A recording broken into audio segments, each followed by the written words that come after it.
కడప జిల్లా ప్రొద్దుటూరులోని అమృతనగర్కు చెందిన అన్వర్ బాషా తన భార్య రేష్మాను హత్య చేసి ఎవరికి తెలియకుండా రిజర్వ్ ఫారెస్ట్లో పూడ్చిపెట్టిన సంఘటన ప్రొద్దుటూరులో చోటు చేసుకుంది. అన్వర్ బాషా భార్య కనిపించకపోవడంతో చుట్టుపక్కల ప్రజలు పోలీసులకు సమాచారం అందివ్వడంతో పోలీసులు అన్వర్ బాషాను స్టేషన్కు పిలిపించి విచారించగా తన భార్యను హత్య చేసి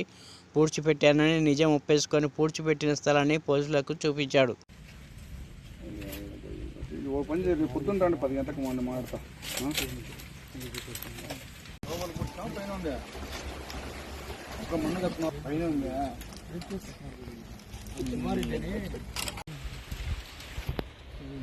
రేపు మాడదాం ఇస్తాను కదా దొడియం